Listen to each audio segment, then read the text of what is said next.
வாழ்க்கையில எது செஞ்சாலும் அது தேவனுக்கு மகிமையானதாய் நம் மூலமாய் தேவனுக்கு கடந்து போகக்கூடிய ஒரு காரியமா இருக்கணும். ஆமென். ஹல்லேலூயா. அதுதான் தேவனுக்கு உகந்த ஆராதனை வேதம் சொல்லுது. கடந்த நாட்கள்ல ஒரு கதையோட உங்களுக்கு நான் ஆரம்பிக்கிறேன். போன வியாழக்கிழமை நர்சிங் காலேஜ் மொத்தம் ஒரு 400 பிள்ளைங்க, 400 நர்சிங் ஸ்டூடெண்ட்ஸ் அங்க இருந்தாங்க. பிரின்சிபல்ல இருந்து எல்லா டீச்சர்ஸ்ல இருந்து இருந்தாங்க. அங்க அவனுடைய வார்த்தையை பகிர்ந்து கொள்ளும்படிக்கு எனக்கு வாய்ப்பு கிடைத்தது. எனக்கு இந்த வாய்ப்பை கொடுத்தவர் என்ன பண்ணியிருக்காருன்னா, எனக்கு தெரியாமலே ஒரு 4 பேரை அங்க செட் பண்ணி வச்சிருக்காரு, செலக்ட் பண்ணி வச்சிருக்காரு. கெட்ட விதமா நான் சொல்ல, நல்ல விதமா தான். இதை செய்யணும் சபையில. ஏன் செட் பண்ணி வச்சிருக்காருன்னா, நான் எப்படி பிரசங்கம் பண்றேன், இது வந்து இந்த பிள்ளைங்களுக்கு ஏதாவது உபயோகமா இருக்கா, இல்ல எதையாவது பேசிட்டு போறேனா அப்படிங்கிறத கண்டுபிடிக்கிறதுக்கு அங்க உள்ள 4 பேர் உட்கார்ந்து இருந்திருக்காங்க. எனக்கு தெரியல. பரவாயில்ல.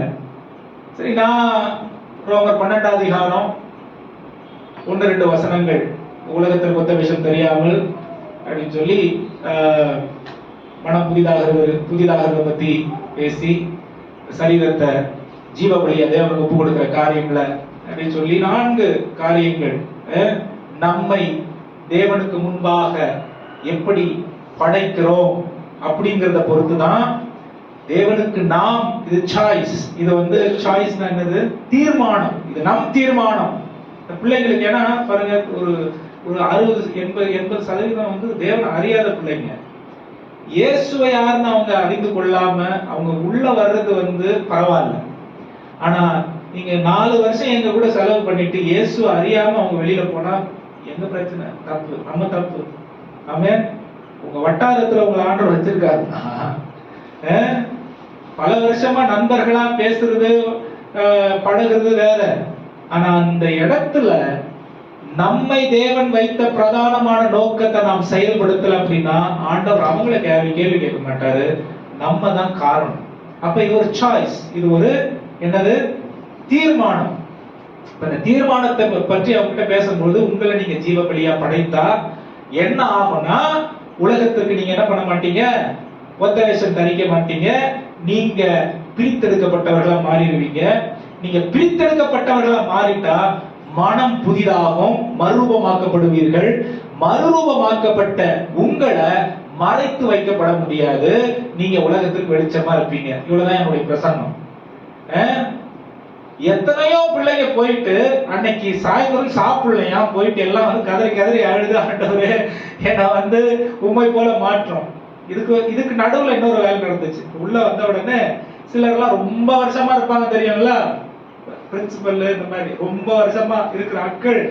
அந்த அம்மா வந்த உடனே கொஞ்சம் அப்படியே சிரிச்சிச்சு. அப்புறம் பக்கத்துல என்னமோ ஒரு கமெண்ட் பண்ணுச்சு. நான் பக்கத்துல தான் உட்கார்ந்து இருக்கேன். நானும் சிரிச்சேன். எதுக்கு சிரிக்கிறீங்க? நான் சொன்னது கேட்டுச்சு அவங்களுக்கு அப்படின்னு.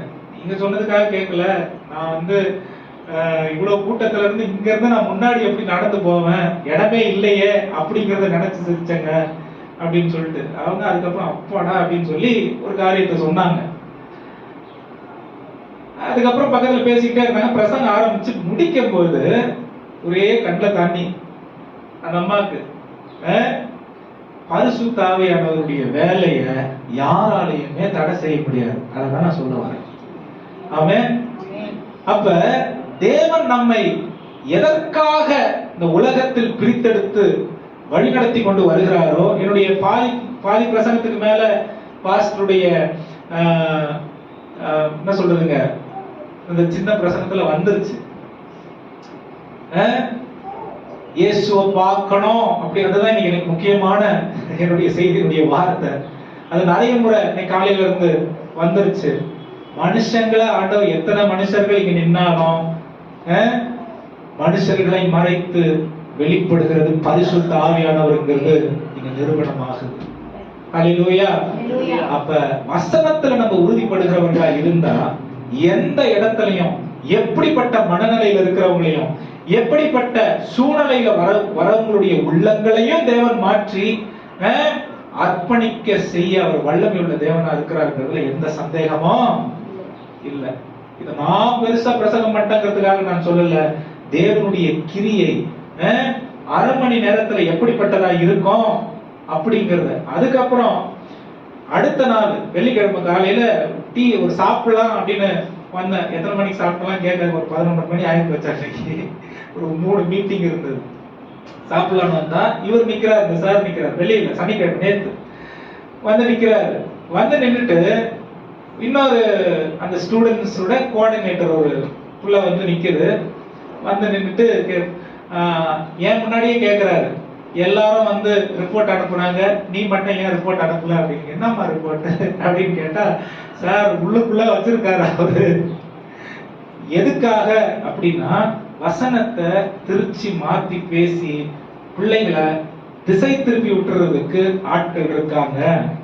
அதனால சரியான விதத்துல தேவனுடைய வார்த்தை பிள்ளைகளுக்கு போய் சேரணுங்கிறதுல கவனமா அவர் இருக்கிறதுனால இந்த காரியம் செய்யறாரு. இது நல்ல காரியம். ஆமென். பக்கத்துல பார்த்து சொல்லுங்க, போதகர்களுடைய வழி நடத்துதல் நமக்கு அவசியம்.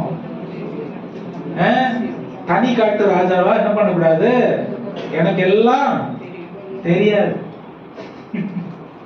ஆமென், எனக்கு தெரியாது, நாளைக்கு அடுத்த செகண்ட் எனக்கு என்ன தம்பி கிஷோர் அடுத்த முடிஞ்ச உடனே என்ன ஆகணும் தெரியுமாப்பா?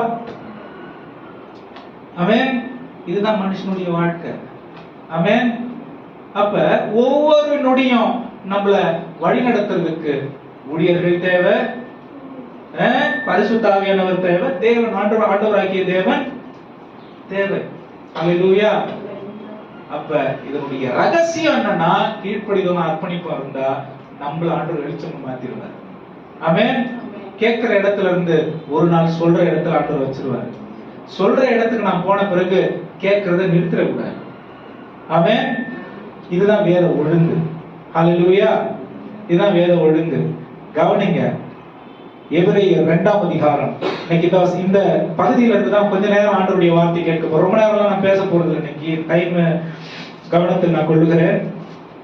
எபிரேயர் 12ஆம் அதிகாரம் 1ஆம் வசனத்துல இருந்து வாசிங்க. 9ஆம் வசனம் வரைக்கும் வாசிக்க போகிறோம். ஆகையால் கவனிங்க, ஆகையால் மேகம் போன்ற இத்தனை திரளான சாட்சிகள். எபிரேயர் 2ஆம் அதிகாரம், எபிரேயர் 2ஆம் அதிகாரம் 1ஆம் வசனத்துல இருந்து.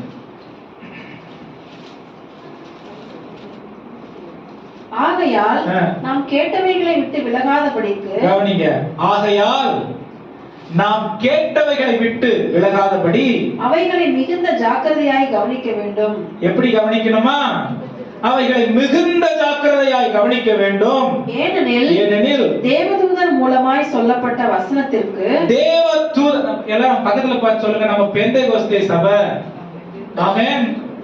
பரிசுத்த ஆவியானவருடைய ஆளுகையையும் ஊழியத்தையும் நாம் 100க்கு 100 நம்புகிறவர்களா இருக்கிறோம். ஆமென். ஹல்லேலூயா. அப்ப தேவன் நமக்காக வைத்திருக்கிற எல்லா கிருபைகளையும் இரக்கங்களையும் நம்ம என்ன பண்றது இல்ல, புறக்கணிக்கிறது இல்ல. வேதத்துல ஒரு காரியத்தை தேவன் எழுதி வச்சிருந்தாருன்னா அது நிச்சயமா நம்ம கடைபிடித்து அதன்படி நாம் நடக்க வேண்டிய தேவை இருக்கு. இது இருக்கு, இது இல்ல. நான் ஏன் நிறைய நேரம் இந்த என்ன சொல்றது, தீர்க்க தரிசனம் மற்ற காரியங்கள் எல்லாம் சுகம் இதெல்லாம் நான் பெருசா சொல்லல. இவ்வளவு நாட்கள் ஏன் இதை நான் ஸ்ட்ரெஸ் பண்ணி அழுத்தி சொல்லல அப்படின்னா, அடிப்படையை விட்டுட்டு எது கண்ணு பாக்குதோ அதுல ரொம்ப கவனம் போயிருச்சு. இன்னைக்கு ஒரு 3 வருஷம் நல்ல சாலிடா வசனத்தை பேசி இன்னைக்கு நம்ம சபை வசனத்தின் மூலமாய் இதை எப்படி பெற்றுக்கொள்ள முடியும் என்கிற இடத்துக்கு வந்திருக்கிறது. இனி இதை தீவிரமா வெளிப்படுத்த போகிறோம். நிறைய அனைவச பேச போறோம், நிறைய சுகத்தை பத்தி பேச போறோம், நிறைய தீர்க்க தரிசனங்களை குறித்து பேச போகிறோம், நிறைய தேவனுடைய வரங்களையும் வல்லமையும் குறித்து பேச போகிறோம். ஏன்னா இது பரிசுத்த ஆவியானவரால் உண்டான ஈவு. ஹல்லேலூயா. இத நிறைய பேச போறோம். ஆனா மறுபடியும் அப்படி என்ன சொல்றது, கொடியை குடிச்சிட்டு போயிடக்கூடாது, வேர்ல உறுதியா நிக்கணும். ஆமென். வேறு எது, அஸ்திவாரம் எது? தேவனுடைய வார்த்தை. ஆமென். எங்க போனாலும் என்ன பண்ணாலும் இந்த மாம்சத்திற்கு உணர்ச்சி வசப்படுகிற, உணர்ச்சியை தூண்டுகிற காரியத்தில் கவனம் இல்லாமல் என்னுடைய கால்கள் வேத வசனத்தில் உறுதிப்பட்டு இருக்க வேண்டிய தேவை இருக்கு. அப்பதான் அது எப்படி வேலை செய்யுதுன்னு வேத வசனத்தை ஆராய்ந்து பேலன்ஸ்டா தேவனுடைய பரிசுத்தாவினுடைய நடத்துதல்ல நாம் வாழ நம்ம ஒப்பு கொடுப்போம் முடியும். ஆமென். ரொம்ப முக்கியம், கவனம் செலுத்துங்க, கேட்டவைகளை விட்டுவிடாதீர்கள், கவனம் செலுத்துங்கன்னு சொல்றாரு. அப்புறம் ஏனெனில் தேவதூதர் மூலமாய் சொல்லப்பட்ட வசனத்திற்கு விரோதமான எந்த செய்கைக்கும் கீழ்ப்படியாமைக்கும் நீதியான தண்டனை வரத்தக்கதாக அவர்களுடைய வசனம் உறுதிப்படுத்தப்பட்டிருக்க முதலாவது கர்த்தர் மூலமாய் அறிவிக்கப்பட்டு பின்பு அவரிடத்தில் கேட்டவர்களாலே நமக்கு உறுதியாக்கப்பட்டதும் அடையாளங்களினாலும், கவனிங்க, நான் சொன்ன பாருங்க, ரொம்ப முக்கியம், அடையாளங்களினாலும் அற்புதங்களினாலும் பலவிதமான பலத்த செய்கைகளினாலும், இது அதாவது ஈவுகள் அப்படின்னு வருது, பலவிதமான பலத்த செய்கைகளினாலும் நம்முடைய சித்தத்தின்படி பகிர்ந்து கொடுத்த, யாரு கொடுக்கிறது? பரிசுத்த ஆவியின் வரங்களினாலும், தம்முடைய சித்தத்தின்படி பகிர்ந்து கொடுக்கிற பரிசுத்த ஆவியானவரினாலும், ஆவியின் வரங்களினாலும் தேவன் தாமே சாட்சி கொடுத்ததுமாய் இருக்கிற இவ்வளவு பெரிதான ரட்சிப்பை குறித்து நாம் கவலையற்றிருப்போமானால் தண்டனைக்கு எப்படி தப்பித்துக் கொள்வோம்? ஆமென். எதுக்கு இத கவனம் செலுத்தணும்னு சொல்றாரு அப்படின்னா, அதாவது பெற்றிருக்கிற வரங்களையும் கிருபைகளையும் விட கொடுத்த அவர்தான் பெரியவர். அவரை உறுதியா பிடிச்சுக்கிட்டு அவருடைய வழிநடத்துதலின்படி, அவருடைய ஆலோசனையின்படி, அவருடைய ரட்சிப்பை நாம் பிரதானமாய் நம்முடைய வாழ்க்கையில் உறுதியாய் வைத்துக் கொண்டு அவருடைய வழிநடத்துதலை நாம் கவனமாய் பற்றி கொண்டு, எப்படி சொல்றது, கீழ்ப்படியாமை இல்லாமலும், வேற எப்படி இருக்க கூடாதான், கீழ்ப்படியாமை இல்லாமலும் தேவனுடைய, அதாவது தூதர் மூலமாய் சொன்ன வார்த்தைகளை நாம் மீறாமலும் இருந்தால் தண்டனைக்கு நாம் என்ன பண்ணுவோம்? தப்பித்துக் கொள்ளுவோம். ஆமென். அப்ப இது ரொம்ப முக்கியம். அதான் சொன்னேன், கிறிஸ்தவ வாழ்க்கை அழகா ஆண்டவர் வரைப்படுத்தி கொடுத்து விட்டார். ஆமென். இப்ப கொஞ்சம் குழப்பமா இருக்கும். நான் பிரசங்கம் முடியும் போது ஒரே வார்த்தையில் நம்ம வச்சிருவோம், சரிங்களா? அந்த ஒரு விஷயத்தை நம்ம சரியா செஞ்சுட்டோம்னா எல்லாம் சரியா போயிடும். ஆமென். பக்கத்துல பார்த்து சொல்லுங்க, எதுவும் கவலைப்படாதீங்க. எதுக்கும் ஆரம்பிக்கும் போது கொஞ்சம் அப்படியே பயமா தான் இருக்கு, என்ன பண்றது, பயமா தான் இருக்கு வாழ்க்கை. ஆமென். ஏன் பயமா இருக்கு? ஒண்ணும் தெரியல, அதனால பயமா இருக்கு. தெரிஞ்சுக்கிட்டா சரியா போயிடும். ஹல்லேலூயா.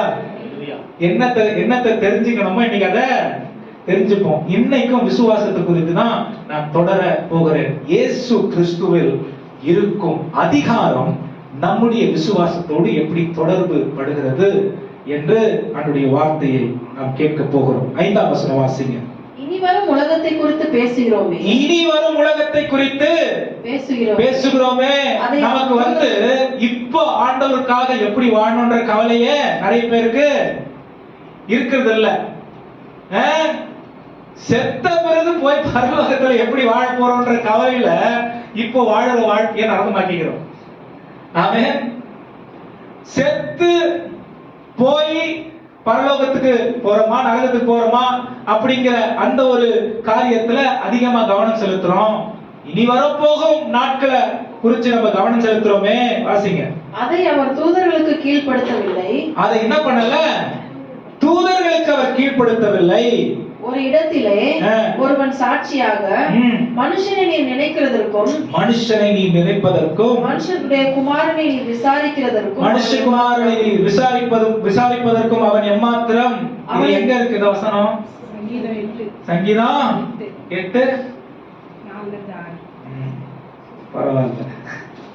அவன் ரொம்ப சந்தோஷமா இருக்கு. வசனம் உங்களுக்கு கரெக்டா தெரிஞ்சிருச்சுன்னு வைங்களேன், அடுமாற மாட்டீங்க. அவன் சங்கீதம் 8 அதை கோட் பண்றார். மனுஷனை நீ விசாரிப்பதற்கும் நினைப்பதற்கும் விசாரிப்பதற்கும் அவன் எம்மாத்திரம். அப்படியே கீழே என்ன சொல்றாரு? மனுஷனை தேவ தூதனை விட சற்று சிறியவனாக்கி மகிமையினாலும் கனத்தினாலும் அவனுக்கு முடிசூட்டி. மகிமையினாலும், ஏன் அவனுக்கு மகிமை, ஏன் அவனுக்கு கனம், ஏன் நமக்கு நம்ம ஆண்டவருடைய பார்வையில விசேஷித்தவர்கள்? எதிர்காலத்தை குறித்ததான காரியம் தூதர்களுக்கு தேவன் வெளிப்படுத்தல. ஆனா அவர்களை விட கீழா இருக்கிற நாம் தேவனுடைய மனதுல பெரியவர்களா இருக்கிறோம். அந்த காரியத்தை நமக்கு மகிமையாக கனமாக என்ன பண்ணிருக்காரு? வெளிப்படுத்தி இருக்கிற தேவனாய் இருக்கிறாரு. ஆனா பாருங்க, மனுஷன் குறைவுள்ளவன். பாருங்க, மனுஷன் என்னது? குறைவுள்ளவன். இப்ப குறைவுள்ள காரியம் தான் வெளிப்படும். அது ஆண்டவருக்கே தெரியுது. சொல்றாரு, வாசிங்க, தொடர்ந்து வாசிங்க. முடிசூட்டி உம்முடைய கரத்தின் கிரியைகளின் மேல், உம்முடைய கரத்தின் கிரியைகளின் மேல் அவனை அதிகாரியாக வைத்து சகலத்தையும் அவனுடைய பாதங்களுக்கு கீழ்ப்படுத்தினீர் என்று சொன்னான். சகலத்தையும் அவனுடைய பாதத்திற்கு. மனுஷன் ஆண்டவர் படைத்த நோக்கம் எதுக்காக சொல்லுங்க? மனுஷன் ஆண்டவர் படைத்த நோக்கம் எதற்காக?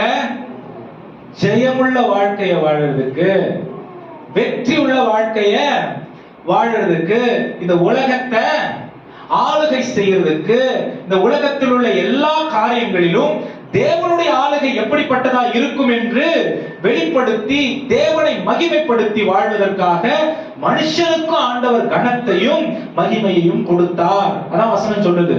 ஆனா மனுஷன் கிட்ட இதை நம்ம என்ன பண்ண முடியல? பார்க்க முடியல. மனுஷன் கிட்ட இத நம்ம பார்க்க முடியல. ஆனா ஒருத்தவர் மனுஷனா மாறி இத மனுஷர்களுக்கு ஞாபகப்படுத்துறதுக்காக அவர் என்ன சொல்றது? வாசிங்க 9ஆம் வசனம். 8ஆம் வசனம் வாசிங்க. சகலத்தையும் அவனுக்கு கீழ்ப்படுத்தினார் என்ற விஷயத்தில் அவர் அவனுக்கு கீழ்ப்படுத்தாத பொருள் ஒன்றும் இல்லை. அப்படி இருந்தும் இன்னும் அவனுக்கு சகலமும் கீழ்ப்பட்டிருக்க காணோம். ஆண்டவர் என்ன பண்ணாரு? பூமிக்கு கீழே மனுஷனுடைய ஆளுகைக்கு இல்லாம, மனுஷனுடைய ஆளுகையில இல்லாம எதுவுமே இருக்க கூடாதுன்னு ஆண்டவர் என்ன பண்ணிருக்காரு? எல்லாத்தையும் மனுஷனுக்கு கீழ்ப்படுத்தி இருக்கிறார். ஆமென். ஆனா இப்ப எப்படி இருக்கு? இப்ப நம்முடைய நிலைமை எப்படி இருக்கு?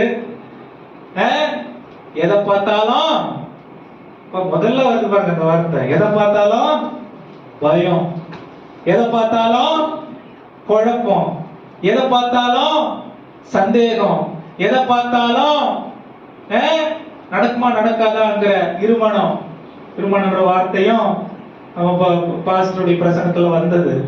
ஆமென். எதை பார்த்தாலும் ஒரு குறைவான புரிதல், எதை பார்த்தாலும் முயற்சி எடுப்பதற்கு ஒரு அச்சம்.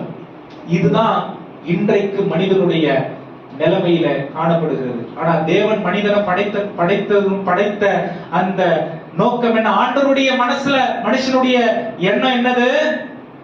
உலகம் முழுவதையும் அவனுடைய காலுக்கு கீழே, உலகத்தில் காணப்படுகிற யாவும் அவனுக்கு அடிபணிகிறத்தக்க ஒரு விதத்துல மனிதனுக்கு ஆளுகையை தேவன் கொடுத்தார். ஆமென். ஆளுகைனா என்னங்கறத நான் தெளிவா ஒரு 3 வாரத்துக்கு முன்னாடி பேசியிருக்கேன். ஆளுகனா அதிகாரப்படுத்துறது, ஒருத்தர் மேல ஒருத்தர் அதிகாரம் செலுத்த, நான் பெருசா நீ பெருசான்றது காட்டுறதுக்கு இல்ல. தேவன் கொடுத்த அதிகாரம் எப்படிப்பட்டது? அவரை வெளிப்படுத்தி எல்லாரையும் அவருடைய அன்பிற்குள்ளே ஈர்க்கிறதான ஒரு காரியம். அவன் பைபிள தான் சொல்லுது, அன்பு சகலத்தையும் தாங்கும், சகலத்தையும் சகிக்கும், சகலத்தையும் நாம் விசுவாசிக்கும், நம்போம். அப்புறம் அன்புக்கு அப்புறம் என்ன பண்ணாது? பாருங்க, அந்த வசனமே ஒண்ணுக்குது. நம்ம வாழ்க்கையே ஒரே தற்பெருமை தான். அன்புக்கு பொறாமை இல்ல, ஒரே பொறாமை தான். அப்ப என்ன இல்ல? வேதம் சொல்லுகிற அன்பு, வேதம் சொல்லுகிற அன்பு இல்ல. ஆனா நம்ம நினைச்சுக்கிறோம் நாங்க ரொம்ப அன்புள்ளவங்க, என் மனசு ஆண்டவருக்கு தெரியும், தெரிஞ்சதுனால தான் எழுதி வச்சுக்கிறாரு. நம்மலாம் பிறக்கிறதுக்கு பல ஆயிரம் வருஷத்துக்கு முன்னாடியே நீ இப்பெல்லாம் சொல்லு வந்ததுக்கு தான். முன்னாடியே அன்பு தன்னை புகழாது, இருமாப்பா இராது, அயோக்கியத்தை செய்யாது, தற்பொழிவை நாடாது, சினமடையாது, தீங்கு நினையாது. ஹல்லேலூயா சொல்லுங்க, ஹல்லேலூயா. இதுதான் இயேசுவில் காணப்பட்ட ஒரு அன்பு. ஆமென். இன்னைக்கு நீங்கள் நானும் கிறிஸ்தவர்களாய் இருக்கிறோம் என்று சொன்னால் இயேசுவை நம்முடைய வாழ்க்கையில் பிரதிபலிப்பதை தவிர வேற ஒரு ஆப்ஷன் கிடையாது. இயேசு தாழ்மையை பிரதிபலிச்சா நானு தாழ்மையை பிரதிபலிக்கணும். அந்த வசனத்தில் உள்ள எல்லா தன்மையும் என்னில் காணப்பட வேண்டும். ஏன் டைவர்ட் ஆச்சுன்னு தெரியல. ஏன்னா இது முக்கியமான ஒரு காரியம். இது கீழ்ப்படியாம, இது நமக்கு நம்முடைய வாழ்க்கையில நடக்காம, இயேசுவுக்கு என்னுடைய வாழ்க்கையில் இடம் கொடுத்து அவரை நான் காண்பிக்காமல் உலகம் என்னுடைய ஆளுகைக்கு கீழே வராது. தேவன் எதிர்பார்த்த ஒரு காரியம் மனிதனில் இல்ல, ஆனால் இது ஒருத்தவர்கிட்ட இருந்துச்சு. வாசிங்க 9ஆம் வசனம்.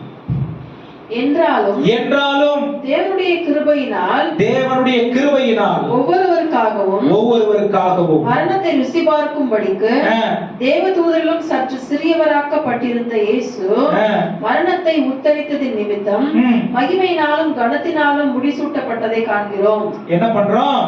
இது ரொம்ப எக்ஸ்பிளைன் பண்ணிருக்காங்க தமிழ்ல. இங்கிலீஷ்ல எப்படி ஆரம்பிக்க தெரியுமா? உலகத்துல இதெல்லாம் இருக்க வேண்டியது, ஆனா இதெல்லாம் இல்ல, ஆனால் நாங்கள் இயேசுவை காண்கிறோம். But we see Jesus. ஆமென். இயேசுவை பார்க்கிறவர்கள் என்னத்தை பார்க்கறாங்க? ஜெயத்தை பார்க்கறாங்க. இயேசுவை பார்க்கிறவங்க தாழ்மையை பார்க்கறாங்க. இயேசுவை பார்க்கிறவங்க தேவனுடைய சித்தத்திற்கு ஒப்பு கொடுத்து வாழ்றது எப்படின்னு பார்க்கறாங்க. இயேசுவை பார்க்கிறவங்க கீழ்ப்படிதலை பார்க்கறாங்க. இயேசுவை பார்க்கிறவங்க பரலோகத்தை வெளிப்படுத்துகிற அந்த வெளிப்பாடை பார்க்கறாங்க. இயேசுவை பார்க்கிறவங்க தேவனுடைய அதிகாரத்தை பார்க்கறாங்க. இயேசுவை பார்க்கிறவங்க மனுஷங்கிட்ட எதெல்லாம் இல்லையோ அதெல்லாம் இயேசு கிட்ட பார்க்கறாங்க. இப்ப மனுஷனுக்கு இது எப்படி திருப்பி கொடுக்கப்பட முடியும் அப்படின்னா, முதற் பேரான குமாரனாய் இயேசு கிறிஸ்து மரித்தோரிலிருந்து உயிர்த்தெழுதப்பட்டதினாலே என்ன நடக்குது? செத்தவர் எல்லாரும் விட முதல்ல உயிர் தெழுந்ததுனால இதெல்லாம் திரும்ப நமக்கு மீட்டு நமக்கு கொடுக்க அவர் சித்தம் கொண்டிருக்கிற தேவனா இருக்கிறார். ஹல்லேலூயா. அப்ப ஆண்டவர் இதை எப்படி மேற்கொண்டார் அல்லது இதை எப்படி அவருடைய வாழ்க்கையிலே ஒரு பழக்கத்திற்கு கொண்டு வந்தார் அப்படின்னா, மத்தேயு 4ஆம் அதிகாரம். எப்படி இதை ஒரு பழக்கத்துக்கு அவர் கொண்டு வந்தாரு? மத்தேயு 4ஆம் அதிகாரம். அங்க பரிசுத்த ஆவியானவரை குறித்து 2ஆம் அதிகாரத்துல வாசிச்சோம். இங்க வாசிங்க மத்தேயு 4ஆம் அதிகாரம் 1ஆம் வசனம். அப்பொழுது இயேசு பிசாசினால் சோதிக்கப்படுவதற்கு ஆவியானவராலே வனாந்திரத்திற்கு கொண்டு போகப்பட்டார். என்ன பண்றாரு? அவர் தெய்வமாய் இருந்தும் பரிசுத்த ஆவியானவருக்கு முற்றிலுமாய் தன்னை ஒப்பு கொடுத்தவராய் இருந்தார். ஹல்லேலூயா. இயேசு கிறிஸ்து தெய்வமாய் இருந்தும் பரிசுத்த ஆவியானவராலே முற்றிலுமாய் ஒப்பு கொடுக்க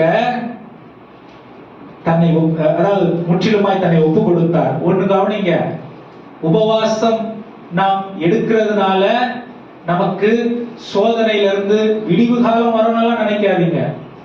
உபவாசத்திற்கு நாம் தீர்மானிக்கும் பொழுது சோதனை நம்ம வாசல்ல காத்திருக்கும். ஒரு மடங்கு இல்ல, பல மடங்கு. ஆமென்.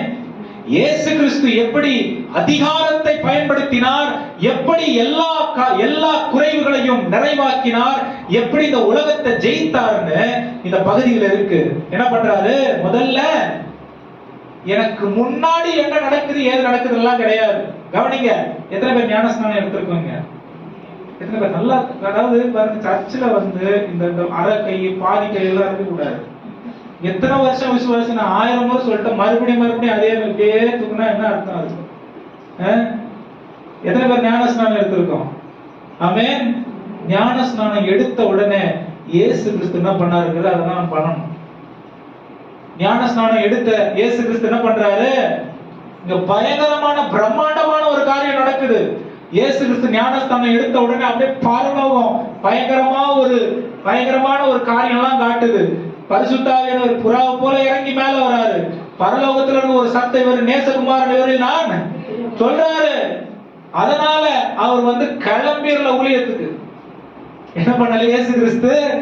அப்படியே ஒரு பேக மாட்டிக்கிட்டு என்ன பண்ணல, கிளம்பிரல. ஞானஸ்தானம் எடுத்துட்டா போதும், எனக்கு எல்லாம் தெரியும் அப்படின்னு என்ன பண்ணல, பரிசுத்த ஆவியானவர், அதாவது பரலோகத்தில் இருந்து வந்த தேவன், சர்வவியாபி, ஞானத்தில் பூரணர், எல்லாம் அறிந்த தேவன். ஆனால் என்ன பண்றாரு? நம்மை போல மனிதனாகி, நம்மை போல ஞான ஸ்நானம் எடுத்து நம்ம பண்ணாததோட பண்றாரு. ஆமென். எபிரேயர்ல நம்ம பண்ணாததெல்லாம் எவ்வளவு காரியம் இருக்கு. ஆனால் கிறிஸ்துவை காண்கிறோம் அப்படின்னு அங்க இருக்கு, இயேசுவை காண்கிறோம் இருக்கு. இங்க ஞான ஸ்நானம் எடுத்து நம்ம செய்யாத சில காரியங்களாக செய்தாரு. இதை கற்றுக்கொள்ள வேண்டிய தேவை இருக்கு நமக்கு. ஆமென். என்ன பண்றாரு? ஞான ஸ்நானம் ஏறி கரையேறின பிறகு அந்த பிரம்மாண்டமான காரியங்கள் நடக்கிறது. அப்புறம் பரிசுத்த ஆவியானவர் சொல்றாரு, எப்பா அப்படியே வனாந்திரத்துக்கு போயிருப்பா. ஞான ஸ்நானம் எடுத்த பிறகு இது ஒரு training period for Jesus to testify that he has overcome the temptation that he has gone through in life. Paul கூட ரட்சிக்கப்பட்ட பிறகு 3 வருஷம் எங்க போனாரு? அதுக்கு முன்னாடி பெரிய பெரிய பெரிய மேதாவி படிப்பெல்லாம் படிச்சாரு. அதெல்லாம் ஒன்னத்துக்கு வேலைக்கு ஆகல. ஆண்டவர் என்ன பண்ணாரு? பரிசுத்த ஆவியானவர் கண் திறந்த பிறகு சவுதி அரேபியாவுக்கு போ, 3 வருஷம் நீ யார் கண்ணிலும் படக்கூடாது, போயிட்டு ஆவியானவரால கற்பித்து கற்றுக்கொண்டு போதிக்கப்பட்டு திரும்ப வா. என்ன மட்டும் நீ வெளிப்படுத்துவ, உன்னை நீ வெளிப்படுத்த மாட்ட. உன் படிப்பு உனக்கு பெருசா இருக்காது. என்ன நீ வெளிப்படுத்துவ? இயேசு கிறிஸ்துவும். பாருங்க, பரிசுத்த ஆவியானவருடைய வழிமுறை ஒண்ணுதான். ஆமென். நம்ம இஷ்டத்துக்கு என்னென்னமோ நினைக்கிறோம், அப்படிதானே? ஆண்டவர் இப்படி பண்ணிட்டாரு, ஆண்டவர் அப்படி பண்ண, நாள வேற மாதிரி, அப்பெல்லாம் கிடையாது, ஒரே மாதிரிதான். ஹல்லேலூயா, ஹல்லேலூயா. இந்த 12 சீஷர்களுக்கு ஒரு கிருபை இருந்தது. என்ன கிருபை தெரியுமா? இயேசு கூடவே 3 வருஷம் இருக்கிற அவங்களுக்கு ஒரு பிரதானமான விசேஷித்த பயிற்சி அவங்களுக்கு கிடைச்சது. ஆனா பவுலுக்கு அந்த வாய்ப்பு இல்ல. வனாந்திரத்துக்கு அனுப்பிட்டார், பாலைவனத்துக்கு போயிட்டார். அவரு இயேசு கிறிஸ்துவும் பரிசுத்த ஆவியானவராலே ஞான ஸ்நானம் பெற்ற பிறகு ஊழியத்திற்கு ஆயத்தப்படுத்தும்படிக்கு என்ன பண்றாரு? பரிசுத்த ஆவியானவரால ஜனங்க கிட்ட நடத்தப்படல, தனிமையா போய் தேவனோடு சஞ்சரிப்பதற்கு தன்னை ஆயத்தப்படுத்த அவரை ஒப்பு கொடுக்க வைத்தார். ஹல்லேலூயா சொல்லுங்க, ஹல்லேலூயா. அதிகமா ஜெபம் பண்ணி, அதிகமா சூழ்நிலைகளை அவர் பரலோகத்திலிருந்து அவர் அசைவாடின நிலைமை வேற. இயேசு கிறிஸ்துவினுடைய பரலோக அசைவாடுதல் வார்த்தையில சொன்னார், உண்டாயிடுச்சு. ஆமென். அந்த ஆளுகை சரீர மனுஷனாய் இருந்து சரீரத்திலிருந்து வெளிப்பட வேண்டும் என்பதையும் தேவன் இங்க காண்பிப்பதற்கு, நிரூபிப்பதற்கு இயேசுவை அழைத்து போகிறார். என்ன பண்றாரு? வனாந்திரத்துக்கு அனுப்புறாரு. வனாந்திரத்துக்கு எதுக்காக அனுப்புறாரு? தெளிவா ஆலோசனை கொடுத்து அனுப்புறாரு. எதுக்கு போறாரு வனாந்திரத்திற்கு? இயேசு கிறிஸ்துவை பரிசுத்த ஆவியானவர் பிசாசினால சோதிக்கப்படும்படிக்கு அனுப்புகிறார். 2ஆம் வசனம் வாசிங்க. அவர் இரவும் பகலும் 40 நாள் உபவாசமாய் இருந்த பின்பு அவருக்கு பசி உண்டாயிற்று. 40 நாள் இரவும் பகலும் உபவாசம் இருந்த பிறகு பக்கத்துல பார்த்து சொல்லுங்க, பயங்கர வல்லமெல்லாம் வந்துடல, அவன் பசி தான் வந்துச்சு. என்ன வந்துச்சு? பசி வந்துச்சு. ஒன்னு சொல்றோம் பாருங்க. இப்ப நான் எல்லாம் சொல்லும் பொழுது ஐயோ அப்போ இதெல்லாம் தப்பு அப்படி யோசிக்க கூடாது. என்ன சொல்ல வரேன்னு தெரியுங்களா? நம்ம தேவனோட எவ்வளவு அதிகமா நெருங்குறோமோ பிசாசு அவ்வளவு அதிகமா தேவனை விட்டு விலக்கணும்னு தான் நம்மள பார்ப்போம். சரிங்களா? அப்ப நம்ம தேவனோட அதிகமா நெருங்குறோம் அப்படிங்கறத நம்ம மைண்ட்ல வச்சுக்கிட்டு பிசாசுனுடைய கிரியையை வந்து கோட்டை விட்டுறக்கூடாது. எப்ப இயேசு சோதிக்கப்பட்டாரு? உபவாசத்திற்கு பிறகு. ஆமென். நிறைய பேர் என்ன பண்றோம், நிறைய சோதனையா இருக்குங்க, ஒரு உபவாசத்தை போடுவோம் அப்படின்னு உபவாசம் போடுறோம். ஆமென். சோதனையே உபவாசத்துக்கு பிறகுதான். ஹல்லேலூயா. சோதனையே உபவாசத்துக்கு பிறகு. ஆமென். பைபிளை கரெக்டா படிச்சிருங்க. சொல்லுங்க, பக்கத்துல பைபிளை கரெக்டா படிச்சிருங்க. வார்த்தை ரொம்ப முக்கியம். ஆமென். இது தெரியலனாதான் தடுமாறுறது, இது தெரியலனாதான் என்னென்னமோ சொல்லி நம்ம குழப்பி மற்றவங்களை குழப்பி. ரொம்ப முக்கியம். இயேசு ஞான ஏதாவது அனுப்புகிறார் பரிசுத்த ஆவியானவர். அப்புறம் அவர் 40 நாள் உபவாசம் இருந்த பிறகு பிசாசு அங்க வந்து என்ன சொல்றான்? நீர் தேவனுடைய குமாரனே ஆனால், நீர் தேவனுடைய குமாரனே ஆனால் அப்படின்னா என்ன அர்த்தம்? கன்ஃபார்ம் பண்ணிக்கிறான், இவர் தேவனுடைய குமாரன்னா. அப்ப தேவன் யாருன்னு பிசாசுக்கு தெரியும். நீ தேவனுடைய குமாரனாங்கிறது தான் அவனுக்கு கேள்வி. ஆமென். நீங்களும் நானும் தேவனுடைய குமாரர்கள், தேவனுடைய குமாரத்திகளாங்கிறது தான் பிசாசுக்கு கேள்வி. அதை கன்ஃபார்ம் பண்றதுல நம்மள சோதிக்கிறான். ஆமென். சோதனைய எப்படி நம்ம மேற்கொள்ள முடியும்? எப்படி மேற்கொள்ள முடியும்? வாசிங்க, இயேசு எப்படி மேற்கொண்டாருன்னு காட்டுறேன் நான் உங்களுக்கு. இந்த கல்லுகள் அப்பங்களாகும்படி சொல்லும் என்றான். அவர் பிரதியுத்தரமாக மனுஷன் அப்பத்தினாலே மாத்திரமல்ல, இயேசுவை காண்கிறோம், அவருடைய அதிகாரத்தை காண்கிறோம் என்று நம்ம எபிரேயர் 2ஆம் அதிகாரத்துல படிச்சோம். அவருடைய அதிகாரம் என்னது? இயேசு பிரதியுத்தரமாக மனுஷன் அப்பத்தினாலே மாத்திரமல்ல, மனுஷன் அப்பத்தினாலே மாத்திரமல்ல, தேவனுடைய வாயிலிருந்து புறப்படுகிற ஒவ்வொரு வார்த்தையும், தேவனுடைய வாயிலிருந்து புறப்படுகிற ஒவ்வொரு வார்த்தையும், ஒவ்வொரு வார்த்தையினாலும் பிழைப்பான், ஒவ்வொரு வார்த்தையினாலும் பிழைப்பான் என்று எல்லாரும் சொல்லுங்க. எழுதி இருக்கிறது, சொல்லி இருக்கிறதே இல்ல, எழுதி இருக்கிறதே. ஆமென். பக்கத்துல பார்த்து உங்க கையில வச்சிட்டு இருக்கீங்களே அந்த எழுதப்பட்ட வார்த்தைய. ஆமென். அது எப்படி யூஸ் பண்றீங்க? பண்றோமா? ஆமென். 7ஆம் வசனம் வாசிங்க.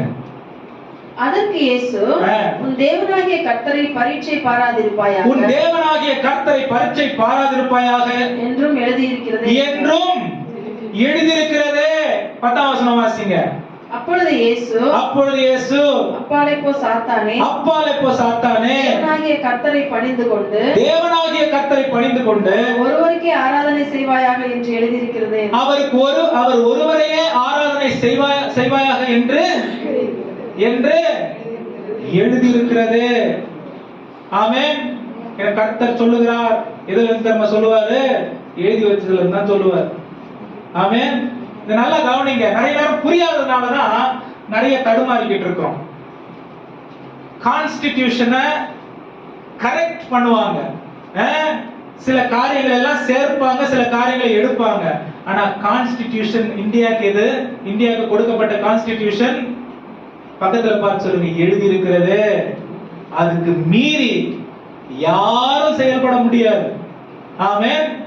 அந்த மாதிரி பரலோக தேவன் அவருடைய எல்லா நியமங்களையும் அவரை பின்பற்றுவதற்காக எழுதி நிறுவிவிட்டார். இது அவருடைய முத்திரை. இத நம்ம கையில கொடுத்துட்டாரு. பிசாச இயேசு எப்படி ஜெயித்தாரு? எழுதி வைக்கப்பட்டிருக்கிற வார்த்தையினாலே அவர் ஜெயித்தார். மனிதர்களால் நடக்காத எந்த காரியமும் இயேசுவை நாம் கண்டு பெற்றுக்கொண்டு ஜெயிக்க முடியும். அதை எப்படி நாம் ஜெயத்தை எடுக்க முடியும்? எப்படி நாம் ஜெயத்தை எடுக்க முடியும்? எழுதப்பட்ட வார்த்தைய வாழ்க்கையா மாற்றிக்கொண்டு இந்த வாழ்க்கையை விசுவாசத்தினாலே நாம் அறிக்கை செய்து இந்த ஜெயத்தை எடுக்க முடியும். பிசாசு அதுக்கப்புறம் என்ன பண்ணா? சொன்ன உடனே ஓடிட்டான். பிசாசுக்கு எதிர்த்து நின்று அப்பொழுது அவனுங்களை விட்டு எப்படி இயேசு கிறிஸ்து பிசாசுக்கு எதிர்த்து நின்னாரு? எழுதியிருக்கிற வார்த்தையின் நிமித்தமாக. அவன் இதுல ஒரு ரகசியம் இருக்கு. சொல்லப்பட்ட எல்லா வார்த்தையும் யார் தான் சொன்னது? இயற்கை உண்டாக்கப்பட்ட எல்லா உண்டாக்குதலும், 6 நாட்கள் உருவாக்கப்பட்ட எல்லா உருவாக்குதலும் யார் தான் சொன்னது? யார் தான் சொன்னது? இதே இயேசுதான் சொன்னார். ஆமென். இவருடைய வார்த்தையினாலதான் இந்த காரியங்கள் உண்டாச்சு. ஆமென். நான் சொன்ன என் வார்த்தை அப்படின்னு ஆண்டவர் சொல்லல, எழுதி இருக்கிறது. ஆமென். ஏன் எழுதி இருக்குது அப்படின்னா, தேவன் ஒன்று சொல்லி அதை அங்கீகரித்து விட்டார் என்று சொன்னால், அதை முத்திரையாக்கி விட்டார் என்று சொன்னால், அதை ஏற்படுத்தி விட்டார் என்று சொன்னால், ஒருவரும் அதை மாற்ற முடியாது என்கிறதை இன்றைக்கு பரிசுத்த ஆவியான தேவன் நமக்கு தெளிவுபடுத்துகிறார். ஆமென். அப்ப அவர் வார்த்தை மாறாதுன்னா, அவர் வார்த்தையில வல்லம் இருக்குன்னா, உலகம் நம்மை மேற்கொள்ளாதபடிக்கு இந்த வார்த்தையை கொண்டு நாம் ஜெயம் எடுக்க முடியும். பிசாசு நம்மை மேற்கொள்ளாதபடிக்கு இந்த வார்த்தையை கொண்டு நாம் ஜெயம் எடுக்க முடியும். ஏன்னா இட் இஸ் எஸ்டாப்லிஷ்ட். எஸ்டாப்லிஷ்ட்னா என்னது? இது ஸ்தாபிக்கப்பட்டிருக்கிற ஒரு காரியம். ஆமென். இது மாறவே போறது இல்ல. ஹalleluya. இது மாறாததா இருக்கிறதுனால நம்ம தைரியமா இதுல நம்பிக்கை கொள்ளலாம். இத தைரியமா நம்ம நம்பிக்கை கொள்றதுனால இந்த வார்த்தைய வாழ்க்கையில நிறைவேறியே தீரும். ஆமென். ஏன்? இது மாறாத தேவனால, மாறாத ஒரு ஸ்தாபிக்கப்பட்ட காரியத்தை எனக்கு இலவசமாய் தேவன் கொடுத்திருக்கிறார். இது இயேசு கிறிஸ்துவின் மூலமாக எனக்கு கிடைத்திருக்கிறது. இந்த ஜெயத்தை இயேசு கிறிஸ்து எடுத்திருப்பார் என்று சொன்னால் எனக்கும் அந்த ஜெயம் உரியதாய் இருக்கிறது.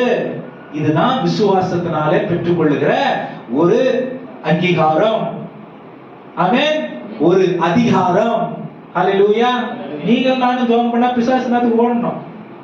ஆமென். யார் நம்ம?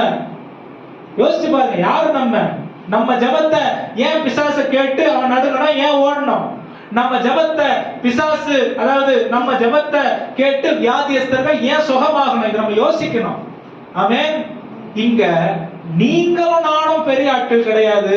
உங்களுக்குள்ளும் எனக்குள்ளும் இருக்கிற, உங்களுக்கு உள்ளிருந்து செயல்படுகிற பரலோக ராஜ்யத்தின் பிரம்மாண்ட மேன்மை, அந்த மகிமை ஒண்ணு இருக்கு பாத்தீங்களா? அதுதான் பெருசு. இத தாழ்மையா இல்லாம வெளிப்படுத்தவே முடியாது. ஹalleluya. இயேசு கிறிஸ்து எல்லாம் எப்படி வெளிப்படுத்தினார்னா, பரிசுத்த ஆவியானவருடைய வழி நடத்துதலுக்கு அப்படியே ஒப்பு கொடுத்து தேவ சித்தத்தை மட்டுமே பூமியில் அவர் செய்ததுனால, அவர் செய்ததெல்லாம், அவர் சொன்னதெல்லாம் நிறைவேறினது. நீங்க சொல்றதெல்லாம் நடக்கணுமா? நீங்க நினைக்கிறதெல்லாம் உங்க ஊழியங்கள்ல நீங்க பார்க்கணுமா? நீங்க இதுவரைக்கும் காணாத காரியங்களை தேவன் உங்கள் மூலமா, உங்களுடைய வாழ்க்கை மூலமா, உங்களுடைய வார்த்தை மூலமா நிறைவேற்றணும்னு விசுவாசிக்க நினைக்கிறீங்களா? பரிசுத்த ஆவியானவருடைய வழிநடத்துதல் ஆளுகைக்கு பூரணமா ஒப்பு கொடுத்து பரலோக தேவனுடைய சித்தத்தை பூமியில நடத்த வேண்டும், அதாவது தேவன் நடத்தணுங்கிற அர்ப்பணிப்பு தாழ்மை எனக்கு இருந்துச்சுன்னா, இந்த வார்த்தை எழுதப்பட்ட ஸ்தாபிக்கப்பட்ட வார்த்தை ஜீவன் பெறும். இது ஜீவன் அடையும் பொழுது என்னுடைய மாம்சம், என்னுடைய சிந்தை, என்னுடைய உணர்வு, என்னுடைய என்ன சொல்றதுங்க காரியங்கள் எதுக்குமே வேலை இல்லை. அவர் இயற்கைக்கு அப்பாற்பட்டு நமக்காக கிரியை செய்கிற தேவனாய் இருக்கிறார். ஹalleluya. சொல்லுங்க ஹalleluya. நீங்களும் நானும் மட்டும் தூதர்களுக்கு சற்று சிறியவர்களாய் மாற்றப்படல. எபிரேயர் 12 அதிகாரத்துல, அதாவது 2 அதிகாரத்துல வாசிக்கிறோம், இயேசுவும் தூதர்களுக்கு சற்று சிறியவராய் மாற்றப்பட்டார். ஆமென். ஆனா என்ன நடந்துச்சு தெரியுமா? பிசாசு இயேசுவை விட்டு ஓடின பிறகு தூதர்கள் வானத்திலிருந்து இறங்கி இயேசுவை தேற்றினார்களாம், இயேசுவுக்கு பணிவிடை செய்தார்களாம். பக்கத்துல பார்த்து சொல்லுங்க, உங்களுக்கும் தூதர்கள் ஆண்டவர் வச்சிருக்காரு, உங்களுக்கு வேலை செய்யறதுக்கு ஆண்டவர். இதெல்லாம் எத்தனை பேர் நம்பிக்கை இருக்கு? தூதர் இருக்கக்கூடாது. கிறிஸ்தவ நம்ம எல்லாம் பாருங்க, இந்த குறைவான காரியத்துல இருந்து தேவன் மேல கொண்டு வந்துட்டார். ஆமென். இன்னும் வந்து ஆத்துல ஒரு கால் சேத்துல ஒரு கால் இருந்துச்சுன்னா சாவர வரைக்கும் தேவனுடைய பூரணமான மகிமைய நம்மால உணரவே. ரொம்ப ஆழமான ஒரு சத்தியத்தை நான் சொல்லிக்கிட்டு இருக்கேன். ஆமென். அந்த மேலான மகிமையில அங்க ஒரு கையை வச்சுக்கிட்டு முழு உடம்பு இந்த தாழ்வான குறைவான உலகத்தில் செயல்பட்டுக்கிட்டு இருந்துச்சுன்னா தேவனுடைய மகிமைய காண முடியாது. ஹல்லேலூயா. இயேசு கிறிஸ்து பாருங்க, தீர்மானத்தோடு வாழ்ந்தார் மனுஷனா இருக்கும்போது. என்னது 30 வருஷம் அவர் என்ன பண்ணாரு தெரியாது, அது நமக்கு தேவையில்லாத விஷயம். ஆமென். எது தேவை? அவர் ஞான ஸ்நானம் எடுத்த பிறகு என்ன பண்றாரு? பரிசுத்த ஆவியானவருடைய நடத்துதலுக்கு ஒப்பு கொடுக்கிறார். ஆமென். பக்கத்துல பார்த்து சொல்லுங்க, ஞான ஸ்நானம் எடுத்தனா சொல்லுங்க, ஞான ஸ்நானம் எடுத்தனா பூரணமா பரிசுத்த ஆவியானவருடைய ஆளுகைக்கு ஒப்பு கொடுத்துறணும். பரிசுத்த ஆவியானவர் எப்படி ஆளுகை செய்வார்னு யோவான் 16ஆம் அதிகாரத்துல நான் பல முறை பேசிட்டு சர்ச்சில், இஷ்டத்துக்கு வேலை செய்ய மாட்டாரு, அப்படியே எல்லாம் பண்ண மாட்டாரு. ஆமென். இஷ்டத்துக்கு வாய் விட மாட்டாரு. ஒழுங்கு கிரம் உள்ள தேவன் அவர், கட்டுப்பாடு உள்ள தேவன் அவர், ஆளுகை உள்ள தேவன் அவர். அவருக்கு மட்டும்தான் பரலோகத்திற்கு வழி தெரியும். ஆமென். அவர் ஆளுகை செய்து அவருடைய வழிநடத்துதலுக்கு நம்மை ஒப்பு கொடுத்தால் மட்டும்தான் நாம் நித்தியத்திற்கு போகக்கூடிய வழியில் சரியாக போக முடியும். ஆமென். இயேசு கிறிஸ்து பரிசுத்த ஆவியானவருடைய ஆளுகைக்கு ஒப்பு கொடுத்தார். இரண்டாவது, எழுதப்பட்ட வார்த்தையை கொண்டு பிசாசை ஜெயித்தார். ஹல்லேலூயா. இந்த வார்த்தை மீது ஆண்டவர் நமக்கு சுதந்திரத்தை வச்சிருக்காருங்க. இந்த வார்த்தையை நீங்கள் நானும் சொன்னால் பலிக்கும். ஏன் பலிக்கும்?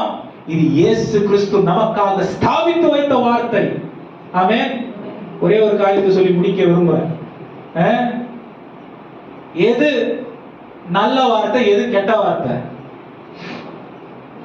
சொல்லுங்க, எது நல்ல வார்த்தை? சரி, இப்படி கேட்கிறேன், எது இயேசு கிறிஸ்துனுடைய வார்த்தை, எது பிசாசினுடைய வார்த்தை? நிறைய நேரம் நம்ம எல்லாம் ரட்சிக்கப்பட்டுட்டோம். ரட்சிக்கப்பட்டு என்ன சொல்றோம்? ஆண்டவரே ஆண்டவரேன்னு சொல்றோம். இதெல்லாம் வந்து என்ன சொல்றது? வெளிப்புறமா சோத்திரம், பிரைஸ் தி லார்ட், ஹalleluya, இந்த உட்கார்ந்தா சோத்திரம், நின்னா சோத்திரம், ஏசப்பான்றது இதெல்லாம் ஓகே தான், நல்லதுதான். வெளிப்புறமா இயேசுவுக்கு நான் சொந்தமாயிட்டேன்னு உலகத்துக்கு தெரிகிற ஒரு காரியம். ஆமென். உள்ள மாற்றப்பட்டிருக்குன்னு எப்படி நாம் மற்றவர்களுக்கு காண்பிக்கிறது? வசனைய வாழ்க்கையில கிரியை செய்துன்னு வெளியாட்கள் எப்படி என்ன பார்த்துக்க தெரிஞ்சுப்பாங்க? எப்படி தெரிஞ்சுப்பாங்க தெரியுமா? எப்படி தெரிஞ்சுப்பாங்க? சொல்லுங்க, எப்படி தெரிஞ்சுப்பாங்க? இயேசு என்னில் வெளிப்படும் பொழுதுதான். ஆமென். இயேசுவை வெளிப்படுத்துறது வந்து உலகத்தோடு ஒட்டி இருக்கிற வரைக்கும் வெளிப்படுத்தவே முடியாது. இப்ப கிறிஸ்தவங்க தீர்மானிச்சிடணும், ஞாயிற்றுக்கிழமை இப்படி கேட்டு நம்ம வெளியே போன உடனே, ஐயோ நீங்க சொல்லுவீங்க உலகத்துல எல்லாம் வந்து எவ்வளோ இருக்கு தெரியுமா உங்களுக்கு? அதை தெரியாம ஒன்னும் ஆண்டவர் இந்த பைபிளை கையில கொடுக்கல. அதை தெரியாம ஒன்னும் இயேசுவை விசுவாசித்து வாழு, விசுவாசத்தினாலே நீ பிழைத்திருப்பாய் ஆண்டவர் சொல்லல. ஆமென். நாங்க வாழுறோம். உண்மையா சொல்றேன், இந்த உலக காரியங்கள் எல்லாம் ஒன்னும் பெருசா பாதிக்க மாட்டேது. ஆமென். மற்றவங்க பேசுற பேச்சுல ஒன்னும் பாதிக்க மாட்டேது. நீ பேசிட்டு போ, அதுவும் அக்கவுண்ட்ல ஏறிட்டு போகுது. என் அக்கவுண்ட்ல இயேசு கிறிஸ்துவனுடைய வார்த்தை நிறைவேறுறத பார்க்க முடியுது. ஆமென். ஹalleluya. உயர்வுக்கு மேல உயர்வை வாழ்க்கையில பார்க்க முடியுது. இயேசு கிறிஸ்துவின் வாழ்க்கை, இயேசு கிறிஸ்துவனுடைய வார்த்தை என்ன வார்த்தை? என்ன வார்த்தை? பக்கத்துல பார்த்து சொல்லுங்க, சுகம் உண்டாகும்னா உண்டாயிரும். இது இயேசுவின் வார்த்தை. ஆமென். ஹalleluya. பலன் உண்டாகும்னா பலன் உண்டாகும். ஆசீர்வதிக்கப்பட்டிருப்பனா ஆசீர்வதிக்கப்பட்டு, செழிப்பா இருப்பனா செழிப்பா இருப்ப. குறைவு மாறும் சொல்லிட்டாருன்னா குறைவு மாறும். ஏன்னா இது ஸ்தாபிக்கப்பட்ட வார்த்தை. பிசாசு வார்த்தை என்னது? சொல்லுங்க, பிசாசு வார்த்தை என்னது? பிசாசு மாதிரி பேசுது பாரு அது அப்படின்னு சொல்லுவாங்க. எதை வச்சு? கெட்ட வார்த்தை பேசுறத வச்சு. ஆமென். வெளியில இன்னைக்கு யாரும் ஆண்டவரை அறியாதவங்க கூட கொஞ்சம் டீசென்ட்டா இருக்கிறவங்க கெட்ட வார்த்தை பேசுறது இல்ல. எது தெரியுமா கெட்ட வார்த்தை? எது தெரியுமா பிசாசு வார்த்தை? நான் இங்க நல்லா இருந்து என்னைக்கு நான் மேல வர்றது? என் கடன் என்ன விட்டு, இதுதான் பிசாசு வார்த்தை. இயேசு கிறிஸ்துவ பார்த்து என்ன சொன்னான்? அவர் தெய்வமா இருந்து, அதாவது அவர் மனுஷ குமாரனா இருக்கிறாருன்னு தெரிஞ்சு, பரிசுத்த ஆவியானவரால வழிநடத்துறாருன்னு தெரிஞ்சு, அவர் உபவாசத்தில் இருக்கிறார் என்று தெரிந்து, சூழ்நிலை, அவருடைய சூழ்நிலை என்னமோ அந்த சூழ்நிலையில அவரை விழுந்து போக பண்ணும்படிக்கு அவன் வந்து காரியங்களை செய்தான். என்ன செஞ்சான்? நீ தேவனுடைய குமாரனானால் கல்கள், இந்த கல்லுகளை அப்பமாய்.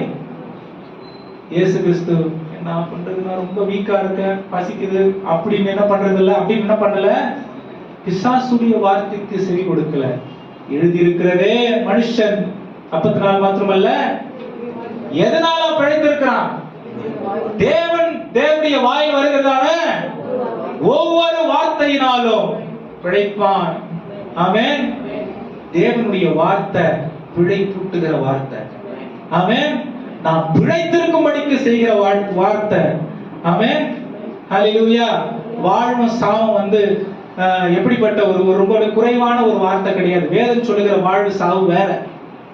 வேதம் சொல்லுகிற வாழ்வு சாவு வேற. நீ வாழ்ந்திருப்ப அப்படின்னு தேவன் சொன்னா, இந்த பூமியில எல்லார விட நல்ல ஆசீர்வாதமா, நிறைவா, பாதுகாப்பா, ஆரோக்கியத்தோடு, சுகபல ஜீவனோடு இருக்கிறதுக்கு தான் ஆண்டவர் வாழ்ந்திருக்கிறத பத்தி சொல்றாரு. ஆமென். ஆதாம் ஆண்டவர் படைக்கும் பொழுது எப்படி படைச்சாரு? ரொம்ப குறைவா. அவனுக்கு வந்து அவன் இருந்து செய்ய வேண்டிய வேலை ஒண்ணுமே இல்லை. அவன் என்ன செஞ்சான் அப்படின்னா, தேவனுடைய பிரதிநிதியாக தோட்டத்தை பார்த்துட்டான், அவ்வளவுதான். எப்படிப்பட்ட அதிகாரத்தை ஆண்டவர் கொடுத்தாரு அவனுக்கு? அவன் வாய் திறந்து என்ன சொல்றான்னா அதுதான் அவங்களுக்கு பேரு. அவன் வாய் திறந்து அவன் பார்த்து அவன் மனசுல என்ன தோணுதோ அந்த இதுதாங்க ஆளுங்க, தேவன் சொல்லுகிற ஆளுங்க. ஆமென். இது பிராக்டிக்கலா எப்படி நடக்கும் அப்படின்னு நீங்க நினைக்கிறீங்க, எனக்கு புரியுது. விசுவாசத்தினால் நீதிமான் பிழைப்பான். நீ விசுவாசித்தால் தேவனுடைய மகிமைய காண்பாய். விசுவாசிக்காத வரைக்கும் இந்த காரியங்களை பார்க்க முடியாது. ஹல்லேலூயா. விசுவாசம் எப்படிப்பட்டது? விசுவாசம் எப்படிப்பட்டது? தேவனுடைய கவனத்தை ஈர்க்கக்கூடியதா இருக்கிறது. ஆமென். அப்ப இருமனமாய் இருந்து தேவனை பிரியப்படுத்துவது கூடாத காரியம். ஆண்டவரை நான் நம்பிட்டேன்னா என்ன வந்தாலும் அவர் தாங்க அப்படி. அப்ப பிசாசு, அப்ப மரணம் எது? மரணம் எது? காண்கிற எல்லா குறைவும் மரணத்தோடு தொடர்புடையதா இருக்கிறது. ஆமென். காண்கிற எல்லா குறைவும் மரணம். இன்னைக்கு ஆதாம் ஏவாள் பாவம் செஞ்சாங்க பாத்தீங்களா? ஆண்டவர் சாகவே சாவாயின்னு சொன்னார், உடனே செத்துட்டாங்களா? எவ்வளவு நாள் வாழ்ந்தாங்க உயிரோட? ஆண்டவர் சொல்லி 900 வருஷத்துக்கு மேல வாழ்ந்தாங்க, 900 இயர்ஸ்க்கு மேல வாழ்ந்தாங்க. அப்ப ஆண்டவர் போய் சொல்லிட்டாரா? ஆண்டவர் போய் சொல்லிட்டாரா? போய் சொல்லல. எது தெரியுமா? மரணம் அவங்களுக்கு தேவனிடத்திலிருந்து இருக்கிற பிரிவு மரணம். ஆமென். ஆண்டவரை விட்டு தூரம் போன உடனே ஆளுகை செய்ததெல்லாம் பார்த்து அவனுக்கு பயம் வந்துருச்சு. எதெல்லாம் அவன் பேர் சொல்லி உட்காரு நில்ல நிக்கிற எல்லாம் அதை பார்த்து பயம் வந்துருச்சு. இதுவரைக்கும் அவன் பார்க்கும் பொழுது பச்சை பசேர்ந்து இருந்த எல்லாம் தேவனோடு இருந்த அந்த ஆசீர்வாதம், ஆளுகை, செழிப்பு, நிறைவு இப்ப ஆண்டவரோடு இல்லாம இருக்கிறதுனால போயிடுச்சு. கஷ்டப்பட்டு வேலை செஞ்சு வேர்வை சிந்தி உழைச்சு செய்ய வேண்டியது ஆயிற்று. ஆமென். அப்ப மரணம் தேவனோடு இருந்த உறவை அவன் துண்டித்து கொண்டதினாலே வந்த விளைவு. அப்ப இந்த தரித்திரம், இந்த கடன், இந்த வியாதி, இந்த பலவீனம், இந்த குறைவு, இந்த இயலாமை எல்லாம் எதோடு தொடர்புடையதா இருக்கு? மரணத்தோடு தொடர்புடையதா இருக்கு. இன்னைக்கு உலகம் மரணத்தை நோக்கி தான் ஓடிக்கிட்டு இருக்கு. ஆனால் தேவன் நம்மை ஜீவனோடு இருப்பதற்கும் விசுவாசத்தினால் அந்த ஆளுகைக்கு நாம் திரும்ப வருவதற்கு தேவன் நமக்கு அந்த இன்விடேஷன் கொடுக்கிறார், அந்த வரவேற்பு கொடுக்கிறார். நீங்க விசுவாசிச்சா போதும். உங்களுடைய பிள்ளைகளுடைய வாழ்க்கையில, உங்களுடைய சந்ததியுடைய வாழ்க்கையில தேவன் அந்த செழிப்பையும் திறன், அதாவது நிறைவையும் அவர் கொடுக்க வல்லவரா இருக்கிறாரு. ஆனா அதற்கு மூல காரணம் எது தெரியுமா? பரிசுத்த ஆவியானவரால் நடத்தப்படுவது. ஆமென். வரக்கூடியதெல்லாம் தானா வந்து சேரும். அதுக்கு நீங்க ரொம்ப மெனக்கட்டு பிரயாசப்பட வேண்டியது இல்ல. ஏன்னா அவர் எழுதி வச்சுட்டாரு, முதலாவது தேவனுடைய ராஜ்யத்தையும் அவருடைய நீதியையும் தேடுங்கள், அப்பொழுது இவைகள் எல்லாம் உங்களுக்கு கூட கொடுக்கப்படும். ஆமென். இல்ல நானும் கொஞ்சம் ஆண்டவருக்கு என்ன பண்ணணும், நான் ஆண்டவர் கொஞ்சம் ஹெல்ப் பண்ணணும். ஆண்டவர் எப்படி பாவம் கஷ்டப்படுவாரு, கேட்டாரா அவங்கள நீ எனக்கு ஹெல்ப் பண்ணு, நீ விசுவாசின்னு சொல்ற, என்ன பண்ண சொல்றாரு, நீ விசுவாசி, தேவனுடைய மகிமைய காண்பாய். ஹல்லேலூயா. விசுவாசித்தால் சோதனை வரும். ஆமென். விசுவாசித்தால் சோதனை வரும். தேவன் பரிசுத்த ஆவியானவருக்கு இடம் கொடுத்தால் சோதனை வரும். சோதனையை ஜெயிக்கிறதுக்கு ஒரே வழி எழுதி வைத்திருக்கிற தேவனுடைய வார்த்தை. இந்த வார்த்தைய நான் உள்ள வச்சுக்கிட்டா பிசாசு எனக்குள்ள இல்ல, என் எல்லைக்குள்ளேயே வரமாட்டான்.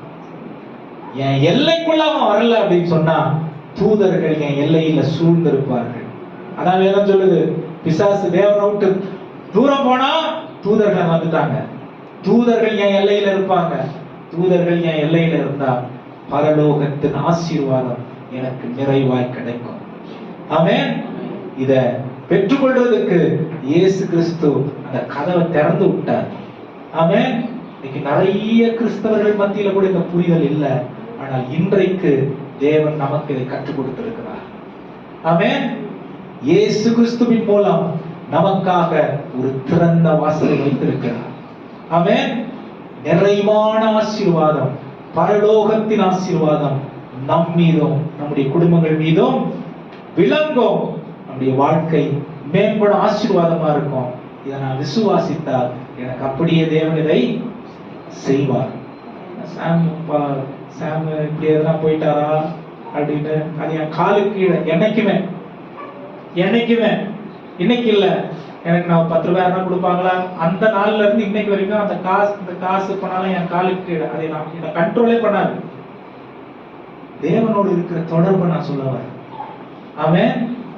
தேவனோடு இருக்கிற தொடர்பு சீர்பட்டு விட்டால் எல்லா காரியமும் நம்முடைய வாழ்க்கைக்கு பூரணப்படும். ஆமென். அவர் பார்த்துக்கொள், அவர் வேலையை நம்ம செய்யக்கூடாது. ஆமென். அவர் எதிர்பார்க்கிறத மட்டும் நம்ம செஞ்சுட்டு போயிட்டா போதும். ஆமென். நீங்கள் நானும் மேலானவைகளுக்காக பிரித்தெடுக்கப்பட்டவர்கள். இந்த உலகம் தேவனோடு தொடர்பில் இருக்கிறவர்களுடைய வாழ்க்கை எப்படி மேம்பட்டு இருக்கிறதுன்றத உங்களை என்ன பார்த்து தான் கற்றுக்கொள்ள வேண்டும். உங்களை என்ன பார்த்து தான் தெரிஞ்சுக்கணும். ஆமென். அதுக்காக தான் ஆண்டவர் இங்க கொண்டு வந்து நம்மள ஒரு ஒரு ஒரு மேலான உறவுக்காக பிரித்தெடுத்து அடைத்து நடத்திட்டு இருக்காரு. ஹல்லேலூயா. சோதனைக்கு வழி காட்டாரு. தூதர்களுடைய உதவி நமக்கு இருக்கு. பரிசுத்த ஆவியாருடைய வழிநடத்துதல் நமக்கு இருக்கு. எழுதப்பட்ட வார்த்தை இருக்கு. ஆமென். இனி குறைவுல, அதாவது நீங்க குறைவுல வாழறங்கிறத ஃபர்ஸ்ட் என்ன பண்ணணும், இதயத்தை விட்டு எடுக்கணும். குறை என்னது இல்ல அப்படின்னு நீங்க நம்பணும். குறை இந்த வாயில பேசக்கூடாது. மரணமும் ஜீவனும் இந்த நாவின் அதிகாரத்துல தான் தேவன் வச்சிருக்காரு. குறை இந்த வாயில இன்னொருத்தவங்களை பத்தி குறை சொல்றது இல்ல. என் வாழ்க்கை பிடிக்குது சொல்லக்கூடாது. என் வாழ்க்கையை தேவனுக்குள்ள கர்த்தருக்குள்ள நல்லா இருக்குன்னு சொல்லி பாருங்க. மனநல மாறும். மனநல மாறினா சூழ்நிலையும் மாறும். ஹல்லேலூயா. சொல்லுங்க ஹல்லேலூயா. கர்த்தருடைய நாமத்திற்கு மகிமை உண்டாகட்டும். கரங்களை தட்டி தேவனை மகிமைப்படுத்துங்க. கண்களை மூடி ஜெபம் பண்ணுவோம்.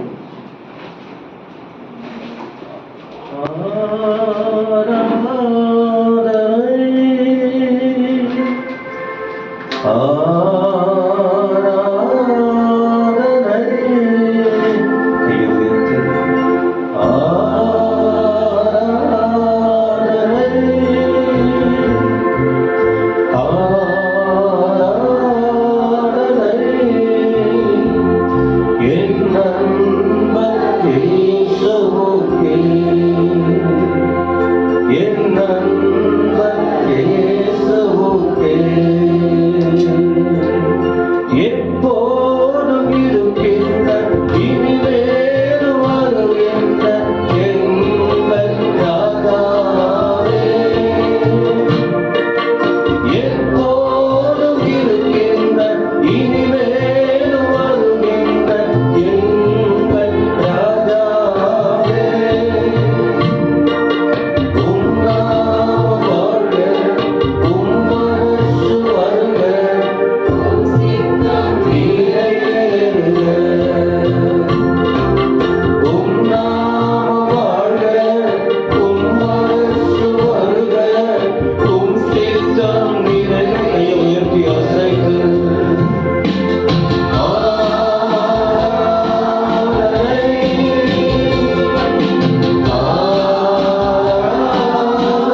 உமக்கு நாங்கள் செலுத்துகிறோம்.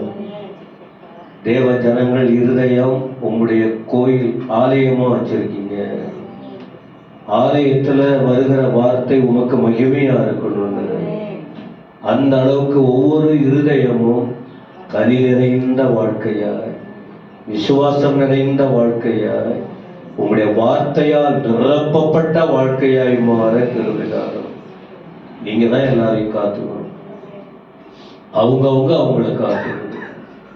இடைப்பட்ட விதங்களுக்காக ஸ்தோத்திரம். உமக்கு மகிமை. நீங்க தான் இந்த ஞாயிற்றுக்கிழமை ஒவ்வொருவரோட இடைப்படணும். வந்து ஆராதித்து கேட்டுட்டு வாரத்துல வெளியில போயிட்டு மீண்டும் அரிசிகத்துக்கு போய் சத்துருக்கு இடம் கொடுத்து சமாதானம் இழந்து வேண்டாம். ஆண்டவர் வேலி அடைத்துக் கொள்ளும். இயேசுவின் நாமத்தில் பிதாவே.